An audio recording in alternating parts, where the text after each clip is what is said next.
Bueno, en primer lugar, ¿qué puede hacer la macroeconomía por la agricultura? En realidad puede hacer mucho. En primer lugar, y yo creo que lo más importante es la estabilidad macroeconómica. La estabilidad macroeconómica es una condición necesaria y vital para el crecimiento de la inversión, el crecimiento de la actividad económica y la reducción de la pobreza. En los últimos años está viniendo aquí en el país, en algunas zonas, un boom de la agricultura.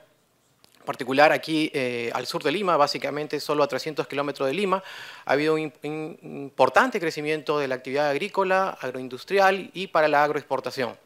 Y esto solo ha sido posible en base a que se han generado las nuevas condiciones de estabilidad macroeconómica durante estas dos últimas décadas. Las condiciones naturales estaban allí, pero se necesitó que, digamos, los empresarios pudieran efectivamente ver que había una cierta estabilidad, una menor incertidumbre para sus retornos de la inversión. El crecimiento, por ejemplo, en esta región de Ica, en la parte agrícola, en la última década del 2000, ha sido de 8% promedio anual. Esto bastante por el estándar de lo que tenía la agricultura en el periodo previo. Como decía, para esto se necesitó que efectivamente haya una renovación en la inversión, que haya mayor inversión en infraestructura de riesgo, en infraestructura de mercados, infraestructura de almacenamiento, y todo eso ha sido posible por esta mayor estabilidad macroeconómica. Otro punto de lo que enfatizaba Alberto era justamente qué hacer, bueno, siendo un poco más precisos con la política del gasto público. Creo yo, como también lo mencionaba Alberto, que un punto esencial es distinguir aquellos bienes que son más capaces de ser provistos por el Estado, que tienen un mayor efecto en ser provistos por el Estado. En este caso es el de la infraestructura. Es necesario dotar una mejor infraestructura al país, tanto vial como de comunicaciones, porque eso va a promover la inserción en el agro de toda la actividad agrícola y de las zonas rurales en particular. Un estudio hace algunos años realizado por Javier Escobar demostró que el impacto de los caminos rurales, ¿no?, de caminos de penetración a las zonas rurales, demostró que la mejora de los ingresos de la población rural era alrededor de $120 per cápita. Eso implicaba una mejora de 30% en los ingresos con respecto a aquellas zonas en las cuales no había una mejora en los caminos rurales. Es por eso que es necesario hacer una mejor inversión del gasto público y en particular en la infraestructura. Moviéndonos ya un poco más acerca del paper de Sebastian Edwards, en realidad me ha gustado mucho el paper. Es una revisión casi exhaustiva de todos los puntos de debate sobre la elección del tipo de cambio. En realidad, es difícil que a alguien no le guste el paper de Sebastian, sobre todo aquí en el país. He tratado de encontrar algún punto sobre el cual enfatizar algún punto flaco, pero es casi imposible, por lo menos desde mi punto de vista.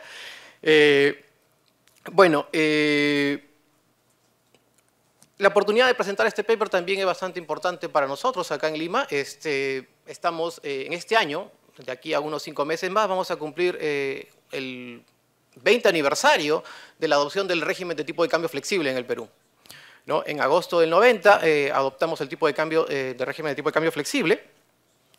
Y como también lo menciona en el paper, eso se adoptó también en el contexto de una crisis, ¿no? Sencillamente el tipo de cambio fijo ya no daba más. Se adoptó en una situación de una hiperinflación que alcanzó el 7000%, en una situación en la cual el Banco Central estaba sin reservas y no había o existía una nula credibilidad de la política monetaria, ¿no?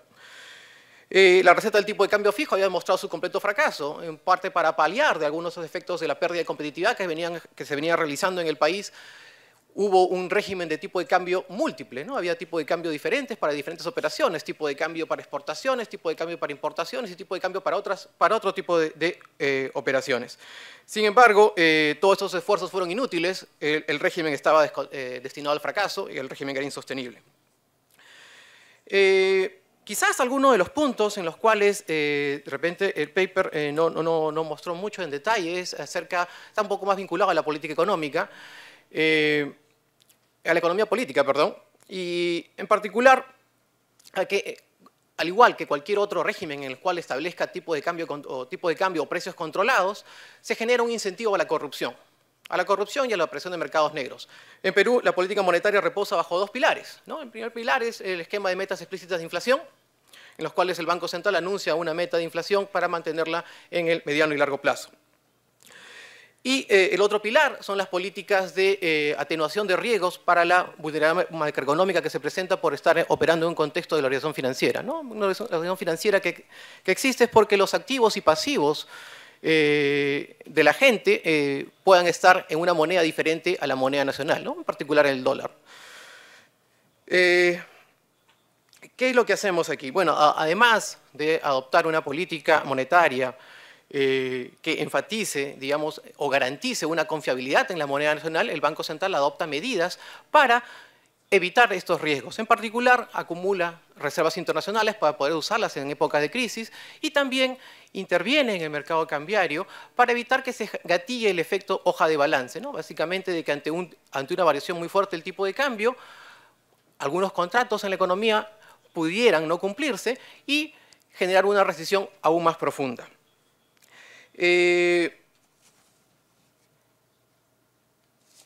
Ahora bien, como el Banco Central ha enfatizado en muchas oportunidades, el banco no tiene ni un techo ni un piso sobre el tipo de cambio. El tipo de cambio está determinado por el mercado, sigue la tendencia del mercado, pero lo que sí hace el Banco Central con la política de intervención es reducir la volatilidad excesiva del tipo de cambio, ¿no? Nuevamente, con el objetivo de que esto evite que se gatille este efecto hoja de balance.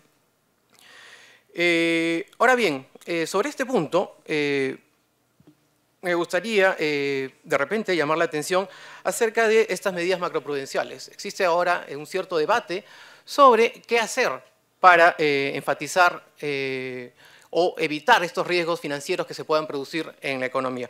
Como lo mencionaban también en el paper, los tipos de cambio pueden ser muy fluctuantes, en particular en estas economías emergentes, que de repente los mercados de capitales no están tan desarrollados. Uno de los activos más importantes puede ser el de las monedas o el tipo de cambio. En este sentido, se viene discutiendo, ¿no?, en cierto debate acerca de si es necesario adoptar medidas más estrictas acerca de las posiciones cortas y largas que pueden tener los intermediarios financieros y si es necesario regular el flujo del trading en el mercado, ¿no?, para evitar que se produzcan estos movimientos de balance que pueden generar alta volatilidad cambiaria y que pueden llevar a problemas en el sistema financiero. Otro punto vinculado también con esto es que, como hemos visto en los últimos años, ha habido un incremento importante en los precios de los commodities y los precios de los commodities agrícolas también en particular.